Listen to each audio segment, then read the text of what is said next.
Hello, ladies and gentlemen, and welcome to episode 72 of the Seezus Show. We back at it again. About to be a fresh new week. I'm super excited. A lot of trades have went down, and I'm very, very excited to talk about that. That's why I had to recruit this guy over to my left here. So just to rehash on episode 71, very, very emotional episode. It was myself, Seezus, and also Trey Day XXIV. We just discussed the life and the death of Kobe Bryant. So shout out to Kobe. He had a Shout out great to the legacy. game, man. Yeah. Changed the game forever. And your legacy will never die. It'll stay on for generations to come as well too. And what I love about him is his consistency, his constant perseverance to be great, and his passion, and his love for his family, for the game as well too. So hopefully we can all have that Mamba mentality moving forward. I know that I'm trying to wear that on my sleeve, and I just want to be great in all aspects of No life doubt. as well too, man. For real, for real. So without further ado, ladies and gentlemen, let's make some noise for our special guest, my boy Manny Fresh. Thank you for having me, man. You set me up for this one. I know what you're about to talk about, so I'm not even gonna get no precursors. Let's just get right into it, man. So NBA trade deadline went down. So at first I was just like, it's been kind of weak. I don't know what's really going on, but it actually ended up being pretty solid. So this episode we're just gonna focus on some marquee trades that went down, and obviously I had to recruit this guy over here because a little later on in the segment we're gonna talk about his Houston Rockets. I'm disgusted. He be so high on him, then he be so low. I saw him at the gym the other day. That joke was funny. I was like, yeah, I gotta hit him up ASAP. But first, we can go with the Golden State Warriors, man. It's pretty interesting. They made a trade, and essentially they acquired Andrew Wiggins. So that was kind of crazy. Did they acquire anything else from the Timberwolves, or was it just a swap for swap? I think it was just a swap for swap and draft picks, so they won in the end. So I got this up right here. Okay. So the Warriors received Andrew Wiggins, a 2021 protected first-round pick, a 2021 second-round pick. Mind you, they have their picks this year as well, too. Okay. And the Timberwolves received D'Angelo Russell, the guard forward, Jacob Evans, and Amari Spellman as well, too. So I like this because in the trade, I think they won because they kind of have that Spurs mentality where all you're going to do is you're going to build around your three assets. So back in the day, obviously, it was Miles Ginobili, Tony Parker, Tim Duncan. Now you got Steph Curry, Draymond Green, Klay Thompson. And basically, you're just going to mix and match, the talent around them as well, too. So I like Wiggins because for the first time, he doesn't have to be a number one option. And it's pretty clear that he doesn't succeed at that as well, You too. don't need to even be a number two option because he was never really run number one option. He was a two, but he don't even got to be a two. He just needs to be a 3 or 4. And then I forgot what commentator said it, but it made sense. Like, of course, he's not going to be KD, but they just need a mix of someone between Harrison Barnes and KD. Yeah, Harrison Barnes and KD, honestly. So, And I think Wiggins can give you that. He's shown he can. I think he can. I mean, we have a small sample size. I'm pretty sure he went for 24 points, 5 steals, and 3 assists last night against the Lakers. But he looked good. He looked comfortable in this environment. You got another wing slasher that can get his own bucket. I think he's a career average like 34% from the three-point line. And what I liked about, although I love D'Angelo Russell, I just feel like with D'Angelo Russell, they were a little too undersized, so they're going to be challenged a little bit defensively because you had Steph and you had him, and then you had Klay Thompson, who's going to come back from an injury. You asking him to guard the best wing player now, so they're always going to be at a size a disadvantage right there too. So I feel like with Wiggins back in the mix, they're going to do well. And now it's pretty dope because I think Steph Curry's coming back in March. Yep. And then Klay Thompson, they said he's ruled out essentially for the rest of the year as well too. So you're having even more time for their young talent to develop. So shout out to Eric Pascal, my Liberian brother from Villanova. He's a solid piece with them as well too. Yep. You also have Alec Burks, who's playing well this year, averaging 16 and 5 as well too. Obviously, Draymond's going to be Draymond. He's going to instill that confidence and in all those players as well, too. But you also got Glenn Robinson, the third, Damian Lee. So they're building up their roster. And then with Steph, Klay, and when the Steph and Klay come back, I think they're going to be a threat moving forward as well, too. But I really, really like Andrew Wiggins as the third, sometimes a fourth option all the time as well, too. And now, since they got their guard and forward positions locked up, I think now they're just going to I can't remember how much they have for their exception moving forward going to the offseason to get a big, but if they can get someone like I mean, even like when they had before, obviously got a trade like Willie Cauley-Stein or like a JaVale McGee. I think they're good, and the way that we're headed into this small ball era, I think they're going to be fine moving forward. They're going to definitely be a top 3-4 seed in the West, and like the Spurs, like I said earlier, they're going to compete for a championship moving forward. But yeah, what are your thoughts on the trade, and where do you think the Warriors are going to stand going into the offseason or going into next season? I mean, I think in terms of a trade, it was good for both parties. Yeah. I think Warriors did miss out on the better player. I think they could have still found a way to utilize him, but on the defensive end, I see how D'Angelo Russell and Steph Curry on the floor at the same time could be a liability. Yeah. So, I mean, it makes sense. And then also, that was a big move for the Timberwolves because if they didn't pick up anyone after this year, Cat would have been trying to push his way out of that team. Yeah. Mind you, that's not a big market to begin with. So the fact that he was able to get his boy to play with him, mind you, that's 2 out of the 3 of the trio. Yeah. They're just missing Devin Booker. I don't think that will ever happen though. Saying that too. I don't think it will ever happen though. But Devin Booker locked up. yeah, he's locked up pretty good. They paying him way too much money, so he ain't going nowhere. But like I said, like it made Cat happy.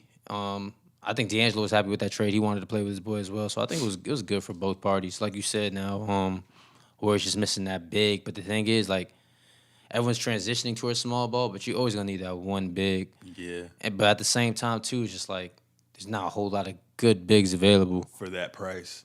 You feel me? Especially, yeah. Maybe a Andre Drummond just to clean up. Mm-hmm. But then when teams, like you said, do go small ball, who's going to really check? You need a versatile big. Mm-hmm. Lakers kind of stole them all. They got a 3-headed monster right now. They got one that's hurt that's not even playing. They really just stole all the bigs in the league. There's not a whole lot of really bigs available, so they're going to just really wait till next year and just rock out what they have. For sure. Absolutely. So, it's going to be interesting. So, do you think this kind of debunks the free agency rumors centered around the Golden State Warriors trying to get Giannis? No, that's not done. Not done? No, that's not done. Because what they could do is, Curry's coming back in March. That's still plan A. So, what they could do is they could build up Andrew Wiggins stock because I thought they're going to build up D'Angelo Russell stock and try to trade him with those draft picks if Giannis is unhappy. But I kind of think it really just depends on how far the Bucks can get this year. On paper, in real life, they're the best team. On paper, they have one of the best teams. Oh, no, they have the best record in the league. Best record in the league. Have they lost 10 games? No, they haven't lost 10 games yet. They That's could crazy. be 72-10 this year. That's Doubt it, crazy. But they could be. That's really wild. That's really wild. No, it just really depends. Like, if they just have regular season success and then they don't make it to the finals, Giannis is definitely going to want to leave. Yeah, so, we'll see. Because any loss they do take, it's not going to be on his head. I got him averaging over 30 points in the playoffs. Easily. He has to. He has to. Moving forward, we briefly talked about it, but D'Lo's now in Minnesota. Like you say, he's in a new environment. I think this is the best thing that can happen to him as well, too. Obviously, he had a small little sample size with the Golden State Warriors, but it just really never worked out because of the injuries as well, too. And they're trying to essentially build up their bench mob as well, too, so they can be good moving forward. But, they needed a point guard. They needed an all-star caliber player, but like, what are they doing? Like, what is Minnesota doing? They're just trying to survive right now. They're just trying to survive. They're in the wild, wild west, just trying to survive. This is, like I said, this was a very crucial move because it would have got really, really scary. Now they can at least hold off, wait till next free agency, and see who else they can acquire, see who else is unhappy, et cetera, et cetera. Who knows? They might make a push for Giannis somehow. I don't know what their cap space looking like though. I doubt it. But I'll say this: this was a major, major move they made, and this gave them life going forward. Gave them life going forward For damn sure. For damn sure. Okay, moving on to that trade. So we had another trade as well too. The Miami Heat, who's been having a hell of a season. Oh, also they're my sleeper to go to the finals with Milwaukee. Definitely my sleeper well too. Yeah. So right now the Miami Heat are currently 4th in the Eastern Conference. They're 34-17. Just a couple games behind second place, to be honest, for real. And they made a trade. There was mixed reviews about the trade, but I ended up enjoying the trade as well too. So just looking at the trade a little bit, where are we at with that real quick? So basically they got Andre Iguodala. They also got Jay Crowder, and they got Solomon Hill as well too. And the Grizzlies received Dion Weed Waiters. Was it the weed or the pills? I don't know, man. Deion Waiters, Justice Winslow, and I think I pronounced his name right, Georgie Dang as well too. Yeah, yeah. So this is a W because a lot of people are mad, like, oh, well, you losing like this talent, but Justice Winslow's been pretty much injured the whole year. Like he hasn't really contributed to their success as well too. He hasn't. Deion Waiters, I think he played 2 or 3 games. I saw him play against the Clippers. He had a pretty solid game. He's been getting less and less minutes. Exactly. He's not doing anything as well too. I mean, I guess it kind of hurts that you did lose. What's his name? Georgie Jang. Yeah, but I mean, I think you're fine with that. I think that's a solid trade, to be honest. And Yeah. Justin Winslow, like you said, he was playing really, really well, and he was growing over the years. But in terms of contributing to their success, he wasn't a major role. Yeah, and like Kendrick Nunn kind of came in right away. Even Tyler Hero came in right away. Tyler and Hero, they're producing and they're winning. Yeah, man. And then James Johnson, who I was high on as well too. He actually went to the Timberwolves as well. So I guess the Timberwolves are kind of doing all right with D'Angelo Russell and getting James Johnson as well too. But what are your thoughts on what Iggy can provide, as well as their other players that they obtained as well too, and Jay Crowder and Solomon Hill? I mean, like I said, it makes them finals contender. I mean, even Iggy at the age he's at right now, he's not going to give you the most points available, but he's going to lock up the best perimeter player on the opposite team, on top of having Jimmy Butler. So I'm saying, imagine if they're in the finals. They have a team that can match up with the Clippers. They have a team that can match up with the Clippers, and they have an all-star big that Montrezl Harrell might not be able to check, and Bam Adebayo. So like they have a team that can compete with a lot of teams in the league. That's why they're my sleeper, to be honest. Facts, bro. Looking at the landscape in the East, they're right up there with Toronto. They're right up there with the Bucks. They're right up there with Philly. I don't know what the hell they're doing. We're gonna talk about that a little later on. And they're right up there with the Celtics. Hashtag Trey Ben. Yeah, yeah. In regards to their guard forward position being locked, I mean, like you said, they have a pretty versatile big and Bam Adebayo, and they still got Myers Leonard, Kelly Olynyk, who've all been contributing. So they're deep. They're deep. They're kind of like the East Clippers for real. To be honest, they're deep. That's what I'm saying. And my thing is like the only reason why I didn't earlier before the trade happened didn't have them going that far was because of their youth. You know what I'm saying? I thought that their youth wouldn't help with them moving forward. But that's not slowing them down at all. And you got Jay Crowder coming into it's a great balance, the locker bro. room. It's a great balance. So I think they can get as far as the conference finals, possibly the finals, but it really just depends on the seeding as well too. Because I still like the Raptors. Haven't they won like 14 straight? 14 straight games, That's crazy. man. 14 straight games. But you think Eastern Conference Finals, or what you thinking with the Heat? I think they have a chance to really go all the way. Like if they run into Milwaukee, depending on how Eric plays, depending on how Chris Middleton plays, I think that's a 7-game series. And then at that point, it's really just one game for the money. One game for the money. So they really have a chance to go. Like I said, they're my sleeper to go to the finals. I got hopes from Miami. Okay, cool. All right, moving on from that. This guy can't. Oh man! This is what you brought me here for. Exactly what I brought him here for. So, the Houston Rockets have been all in the news. So before we even continue, all right. Go ahead. I forgot what day this went down. That's what February 6th, right? Yeah. This one happened. So, mind you, waking up from work, already dread doing that anyway. All right, so I'm waking up to get ready for work. I'm about to hop in the shower. You know what I'm saying? Check my phone per usual when I wake up. I'm on Twitter. And then I see a crazy Woj bomb. Like, it was like a 3-4-way trade? Yeah. And they're like, Clint's gone. And I was like, wow, they just got rid of Clint like that? And I was like, we must have picked up someone nasty. Yeah. And it was like Robert Covington. Mind you, I'm looking through other news outlets. I'm like, am I missing anything? We gave away Clint Capella for Covington. Mind you, I get what you were trying to do. I honestly get what you were trying to do, but that was the best you could do. Robert Covington? I'd rather got Iguodala. Think about it. If you wanted to go small ball and that was your main objective, you traded for a hurt dude that wasn't better than Chandler Parsons in his prime. That's me personally. Yeah. That was the worst trade of free agency so far. That was the worst trade. We lost. And I think also we played the Lakers and we won, but the Lakers ain't playing well. And that was we were better off losing that game because now we're gonna have a false what's the word I'm looking for? It's fool's gold, to be honest. We're gonna think that's really the way we can play basketball, but going into the playoffs, it's not gonna work. Yeah. It's not. I mean, yeah, like you said, y'all lost Clint Capella, Nene, and it's crazy because like I was excited a little bit at first because We got rid of all our Jordan bigs. Bill, but you got rid of Jordan Bill. He went to the Wolves as well too. So you only really We got rid of all our bigs. Yeah, you only got his 2024 What second the hell, round Dan pick. Tony? Not Dan Tony, bro. Is what's Maury, his name? bro. Daryl I'm saying they Morey. like this though. They Yeah. like this. They're buddy buddies. That's why I was telling you at the gym that analytics bullshit is whack. Nah, That's I don't. all he looks at, bro. And I keep telling dudes, man, playoff basketball is so much more different than regular season basketball. Like, James Harden's able to draw fouls when he wants. But when it's the last 3-4 minutes of the game, the refs do not want to decide the game. They're going to let y'all play it out. So what happens when you're not getting those foul calls? Yeah. And y'all haven't been hitting trays. Yeah. What are you going to do?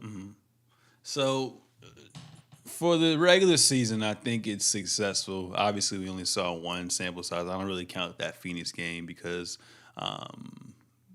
Russell Westbrook doesn't play back-to-backs anymore. But for this game, Russell Westbrook are big now. yeah, for this game, I mean, for this team, I think it works short term before the playoffs because now you actually have to respect every single shooter. So I think honestly now the offense is tailored towards Russell Westbrook as opposed to James Harden. So now they're just going to try to take you off the ISO. Either Russell Westbrook, no one can really stay in front of him. So he's going to get to the rack. And then when he gets to the rack, it's going to be one-on-one. So it's either you're going to pick your poison or you're going to have James Harden have these other shooters right there as well too. So I think it works. But like you said, when we're going into the playoffs, when the game slows down and like you said, the refs let the players decide who wins the game, you're gonna need that big. You're gonna need something as well too. And it kind of takes away from James Harden's pick and roll game as well too a little bit. 100% it does. It's not a threat no more. There's no roll. It's everything's pop. You're always looking for drive and kick. There's nothing really rolling.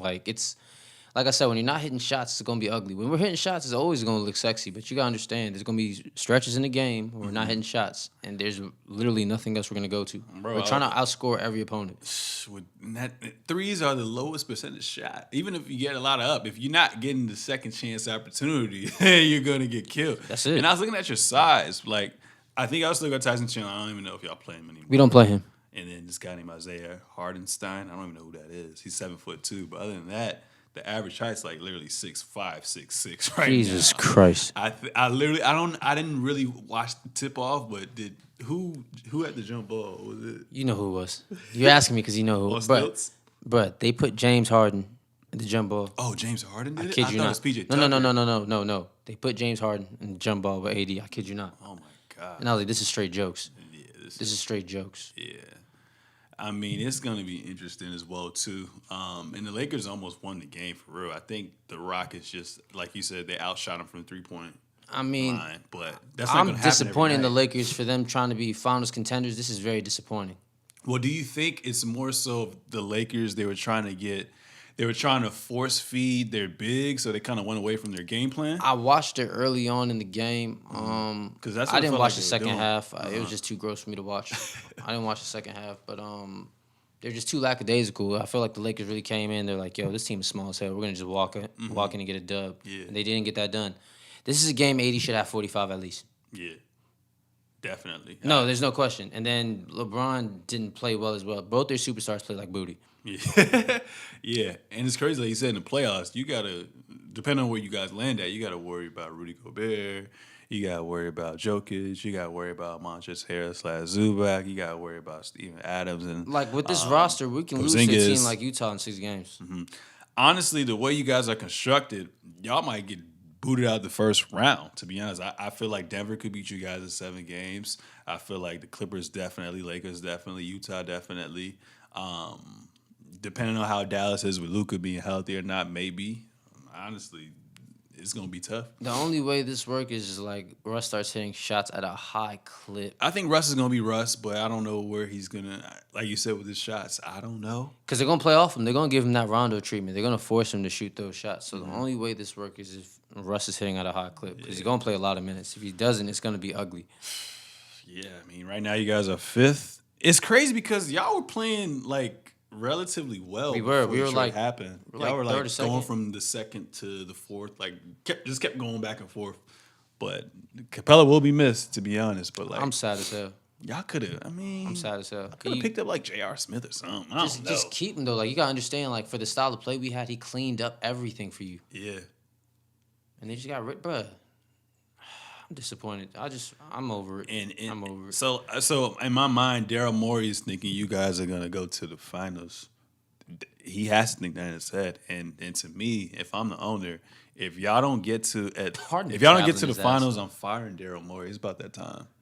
Him and D'Antoni, man. This was better off when Kevin McHale. Like they just didn't give him a chance. Like that team was growing, bro, and they just booted Kevin McHale with the swiftness. And why doesn't James Harden play off ball? Why don't James Harden play off ball? He's starting to do it a little bit more. You see, they start. I think you saw in the highlights. They're starting to put it in like Russ's hands a little bit more. Yeah. And have him be that lead guard and penetrate the paint, then kick. So they're starting to do it a little bit more. But this is wild shit, bro. This is a gamble. I'm not gonna lie to you. Russ, high key since like the last week of December, been Houston's best player. Yeah. Why is that? Because Harden hasn't been shooting well. Like our threes are tough threes. Like it's not like you said, he doesn't play off ball enough. Harden doesn't do it. You know what I'm saying? And you gotta understand, most of his threes are dribble, step back. Dribble, ball screen, step back. Like his threes are extremely difficult threes. Even Damian Lillard, there's a handful of times where he catch and shoots, and then when he's coming off screens clean and just stepping into his shot. Harden is taking extremely difficult shots in dudes' faces. So I mean, of course you're gonna run into a stretch where you're not shooting well. It's hard to do on a consistent basis. But we're gonna see what happens, man. Yeah, I mean, with the talent that you guys have, y'all should at least get to the second round, and then you're gonna have to worry about one of the LA teams. It all depends, and then also side. This is offside though. It just depends how the playoffs are set up. But I'll say this though, how bad the Lakers are playing. If Blazers get an 8th seed, don't be surprised to see an 8-1 upset. When their bigs are healthy and the way Damian Lillard's playing basketball, Damian Lillard is playing amazing right now. Mind you, they started the season off terrible. I think they're 3 games out for the 8th seed. I think they're gonna get it. There's no way Memphis gets it over Portland. I don't see it. Yeah. With how bad they're playing, if Bron does not step up, do not be surprised to see an 8-1 upset. I don't know, bro. That's my hot take. Hey, you heard it here first. I think, Portland over the Lakers. Like you said, we saw the small sample size with the Fool's Gold, with the Rockets playing against the Lakers. Mind you, Damian Lillard has been playing like his ass off, bro. MVP type. I think it was just a very, very emotional game for the Lakers, and with the whole Kobe, what's the word I'm looking for? The whole Kobe. I mean, I know what you mean. Yeah, just the emotions running through your head. Yeah, you know what I'm saying? They didn't come to play, bro. Yeah, I mean, but I'm not even gonna say that one game. I'm just saying how the Lakers were playing before and after the Kobe fiasco. Okay, it hasn't been good. Okay. It hasn't been good basketball. Yeah, we'll see. I think they 4-2. that's just my. One more time, you heard it here first. Pulling over the Lakers. All right. Other trade that went down, which I think locked up everything. Maybe it's me just being slightly biased. I don't really know. But the Los Angeles Clippers got Marcus Morris. Great pickup. Great pickup. Honestly, they got Marcus Morris from Mo Harkless, a 2020 first round pick, protected 2021 first round pick, and a 2021 second round pick. So they got Marcus Morris, and then they also got Isaiah Thomas. RIP to Isaiah Thomas. He just got waived. I feel bad for the guy. I feel really, really bad for NBA is they hold him. The NBA sliding IT in every type of way. Really toss him around. It's going to be a Nate Robinson type of situation for him. I don't have him playing in the next 2 years. All because of that hip injury, bro. That joint's crazy. And the fact that you're like 5'9", 5'10". Like, I've seen this man in real life when I was in D.C. I walked past him, bro. 5'10", or you shorter than that? Bro, he's probably 5'8". I'm not even going to hold you. He's small. Sicko. Which is amazing how he can score on that type of level. But at the same time, like, he's a defensive liability. But he's serviceable. Mm-hmm. He's still a serviceable point guard. I don't understand why he's getting slid like this. And J.J. Barea still has a job. Yeah. But now, the Clippers pretty much locked up everything. I wanted them to get a big because they had Zubac, who plays about 18 to 20 minutes a game. Obviously, they had Montrezl Harrell. Like I said before, we're in the small ball era. But Marcus Morris is another dog that you add right there. And he literally can give you 18 to 20 points now as well too. So you got another threat, and he's a great defender as Yep. well. My only thing is from what I've seen with him, is he going to be willing to accept his role? When I say accept his role, obviously I'm assuming since they swapped him from Mo Harkless, he's going to start the 4 spot. Oh, yeah. But when you're closing games, from what I've seen, it's Lou Williams, it's Patrick Beverly, it's Paul George, it's Kawhi Leonard, it's Montrezl Harrell. I think it's going to stay around that, but I think it's going to be more so like who has the hot hand, how's the flow of the game going. But my thing is, if he can swallow up his pride and know his role, I think they'll be great. If not, then that could be a detriment to them in the long run. I don't see that being an issue, to be honest. He knows the type of team he's on. He knows he has a chance to win his first NBA championship. He knows the other dudes he's playing with. It's not like he has bums playing ahead of him. Like Montrezl Harrell is really about to get paid next year. Yeah. You know what I'm saying? So Montrez might not even be there. That's kind of the reason why they picked up Marcus, for the fact that he's going to cost too much. That's facts. So, I mean, Marcus knows his situation. I don't think he's mad. I think he's willing to swallow his pride, and he's ready to earn minutes. Yeah, And he's gonna earn a lot of serviceable. minutes, at least 20, Yeah. 25, maybe 30. He's gonna be serviceable. That was the piece they needed, and now I feel like they can compete with anyone right now. I think they can compete with anyone. We already saw from the 2 games against the Lakers, they got more than enough as well. So obviously it's going to be a little different when you got damn near 2 weeks to prepare for one team. But Yeah, and then Marcus is not a true big, but at the same time, he can be able to guard other 4s, sometimes 5s, and still be able to. You can still play small ball. now So it's perfect. You about to wear out LeBron. You got PG, Kawhi, and Morris on him at all times. They're gonna wear him out. It's gonna be a problem. And Marcus Morris takes pride in guarding LeBron James. Try to say you're LeBron James stopper a couple of years ago. LeBron, like, get out of here with that. But it's going to be real interesting, man. And for you sure. can start him on Bron first, and you can conserve the energy for Kawhi and PG. So it's going to be real, real interesting, man. I got them going to the finals and probably winning that whole thing as well, too. So Yeah, they my favorites. they're my favorites definitely as well, too. Another trade that I want to talk about as well, too, is Andre Drummond to Cleveland. So Andre Drummond, if I believe correctly, the Cavs received Andre Drummond, and then all they gave up was John Henson and Brandon Knight, and then it says less favorable of Golden State's 2023 second-round pick. So basically they got him for nothing. So my whole thing is like, Disrespect. Yeah, I know. He was so mad too. I'm like, dude, like, you seen DeMar DeRozan get traded, these other players get traded. Like, it's a business. Like, you gotta. I know it sucks because, like, from a player standpoint, you're so used to working on a schedule. You got your family there. You're just your everyday, day-to-day routine. But not You gotta just switch it that. up. Like, there's certain players where, like, You shouldn't for an let them know ahead of organization, time. for an organization, they know how much they mean to the team.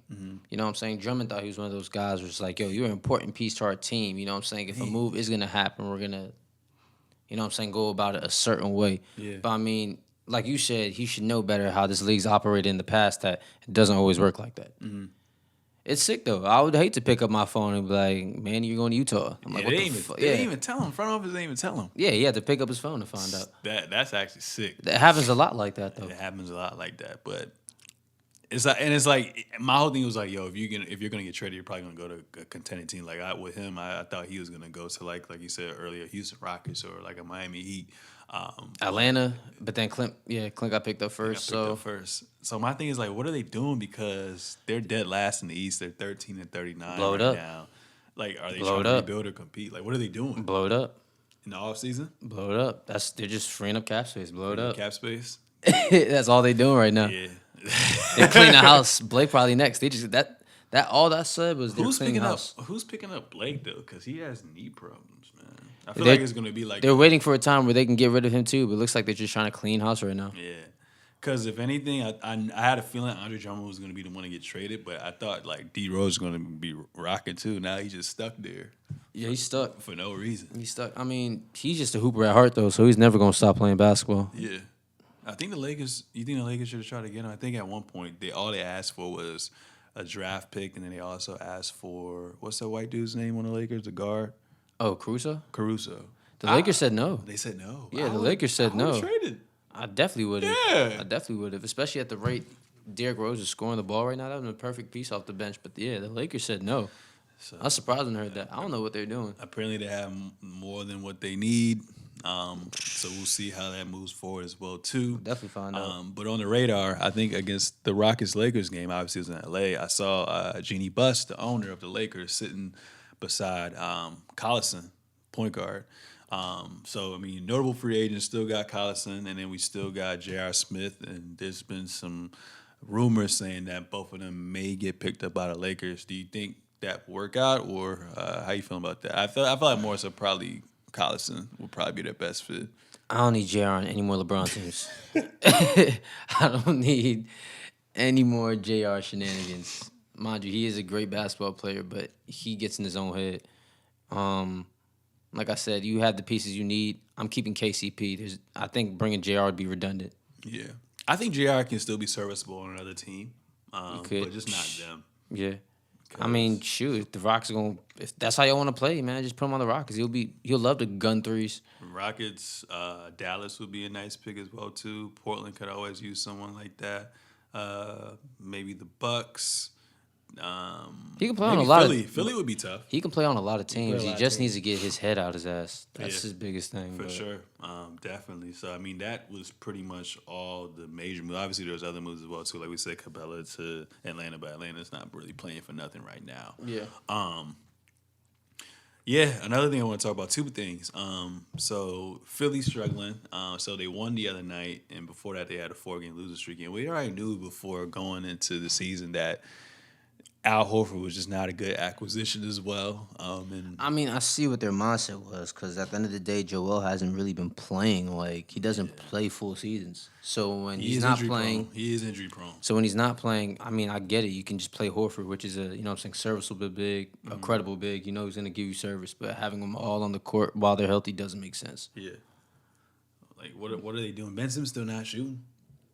I think they're going to just go back to square one and start tanking again because that's all Philly knows how to do is tank and pick up number ones. I think you said a little early on in the segment you were saying hashtag trade Hashtag trade Ben. Ben or Hashtag trade Ben. So you rather trade Ben and then keep a guy that's not healthy in a Joel Embiid? I would go the other way and try to just have Ben on that Giannis flow where you just surround him with another nice combo guard and then literally shooters everywhere and a solid big. I'll say this though: who has more upside, Ben or Joel?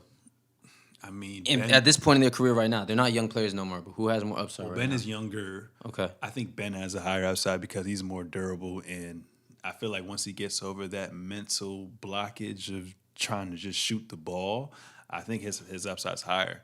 Okay. I was actually just gonna go with Joel if he just takes care of his body like he needs to, because he's not old. He's 24. Yeah.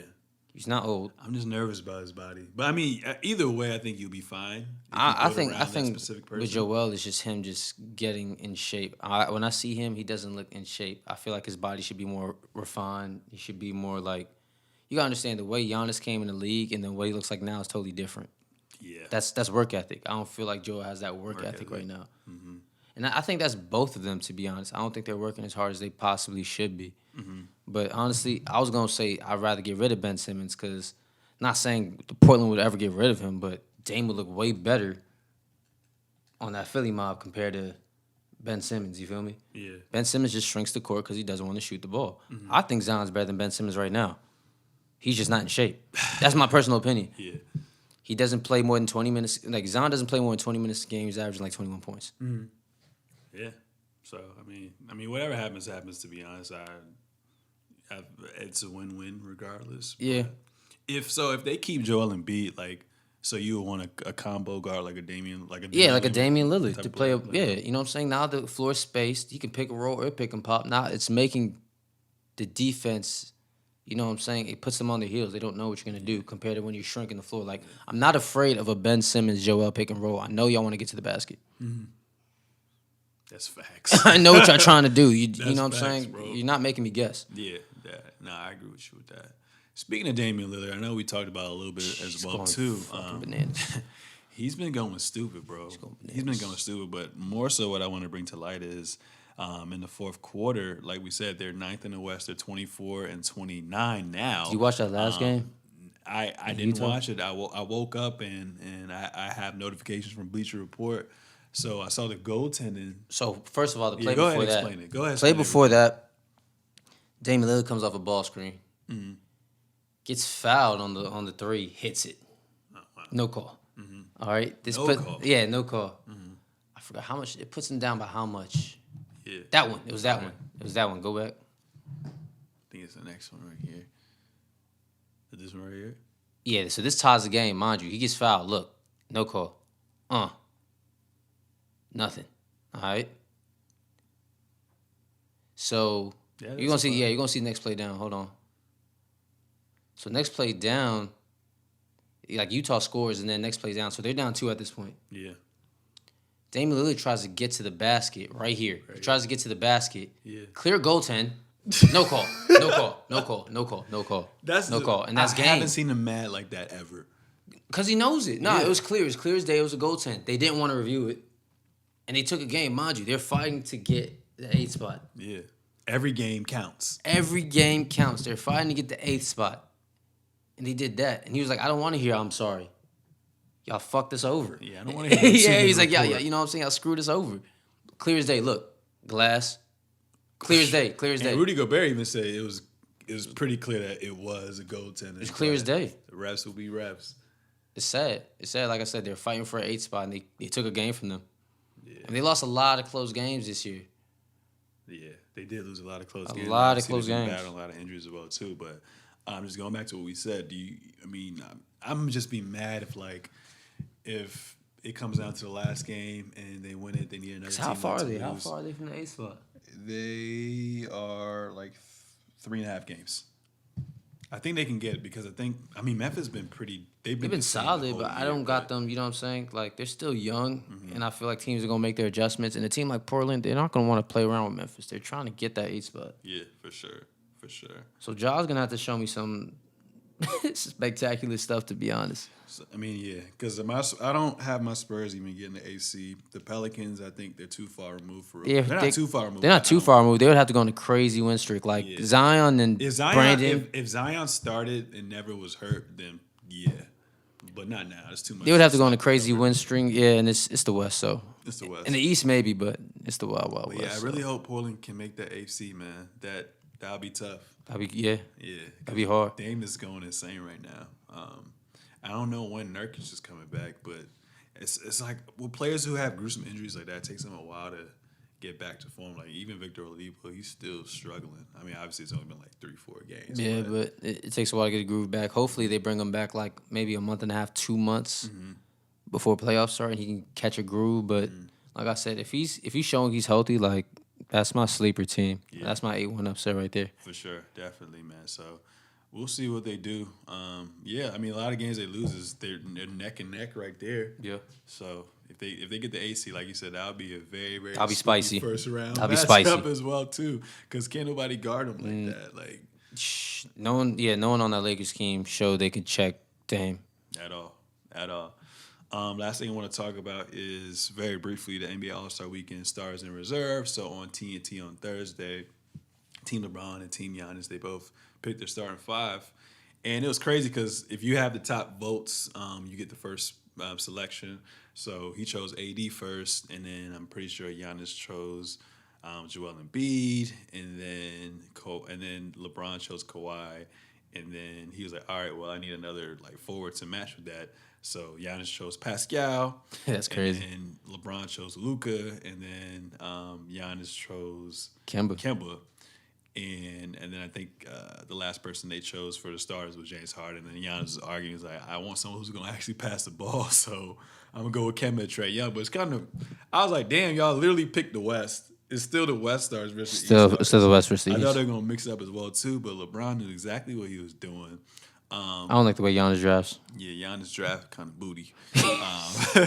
So my whole thing was like with Giannis, I'm like, yo, do you just in your head believe that you're that great that you don't really need that much to win the game, or what do you think is? He was drafting like I'm trying to get the NBA All-Star MVP. Yeah, All-Star MVP. He still got. And then he picked up Kyle Lowry. He picked up 3 of the smallest guards available. LeBron's team is it's way better. Off the bench, Dame Dollar, CP3, who had a resurgence, which makes me think the Rockets situation. Was it James Harden or it won't CP3? I don't think it was CP3. We'll say it for another day. Yeah. But you got Dan Dollar, CP3, the Joker, Ben Simmons, Sabonis, who I forgot was an All-Star this year. That's hilarious. They could have get a joint debut, but he's backcourt. I think. He's averaging 4 points. Yeah. Jason Tatum and Russell Westbrook. So it's pretty 18 good. points. If I was a betting man, I would say Team LeBron's going to win. Who you got winning? Oh, yeah, Team Brown for sure. Unless Giannis goes for 60. Yeah. Do you remember how the format goes again? Is it going to be 3 or 4? So it's like 3 quarters. After the end of those 3 quarters, it's going to be like first to 24. All right, so say, you know what I'm saying, at the end of 3 quarters, the score was like 100 to 96. They'll take off the clock, and it'll be first to 124. Okay. But they would have to, you know what I'm saying, the losing team, whoever's down would have to start from 96. Does that make sense? Yeah. So they would have to score 30 points while the winning team has to score 20. It's stupid. It don't make So sense. is there a shot clock still? No, it's like pickup. It turns into pickup. That's kind of fire. It turns into pickup and it's first to 24, but the losing team at the end of 3 quarters already starts down. Does that make sense? Yeah. So they have like 30 points to score, and then say, like I said, if it was 196, the losing team has 30 points to score. The winning team only has to score 24 points. Okay. That's not too bad. Yeah, with the firepower that they got offensively, they should win that. Yeah, I mean, I think it was a little bit extra for me. I was cool with it, just number 8 and 24 jerseys. That's what I thought it was gonna be. I don't know. We'll see. We'll see how the format goes. This is very new. So if it's hot, like if it shows it's really really good, they might keep it. So For sure. yeah. I agree with you. But great episode. Any last remarks you want to say or anything like that? I said it third time. I'm gonna say it one more time. Sicko. Portland over the Lakers. 7 games. 7 games. 7 games. All right, ladies and gentlemen, you heard it there. Portland over Lakers in 7 games. If that actually happens, we're gonna bet bread on that, and don't back now from it at all. Oh, yeah. if they're all relatively healthy, because health is a huge thing going into the playoffs. For sure. If it's looking reasonable, I'll definitely put bread on. All right, bet. Say less. How much you try to put up? I was gonna be a wild thing. I was just say 50. We can do 20 for you. You know what I'm saying? We can keep modest. You know what I'm saying? We can do big boy money too. We can say 100. What you talking about? How you feeling? He said nah. Not Lakers. Hell yeah, I put 100 on the Lakers as opposed to the Blazers. I fuck with the Blazers though, yo. They're tough, man. They got heart. They have to make the playoffs, bro. They were in the Western Conference Finals last year, B. That's not a regular 8 seed. That's the point I'm trying to tell people. Yeah, it's not a that's regular true. 8 seed. That's true. That's definitely true. But ladies and gentlemen, that was episode 72 of the Seezus Show. I appreciate you guys listening in. I hope you guys enjoyed the episode as well too. Make sure to subscribe on all forms of social media at Sir Seezus, the Seezus Show as well too. We got Manny Fresh right here, still fresh, STILLFRXSH. Yes, sir. And that's it. That's We're it. out. Let's get it.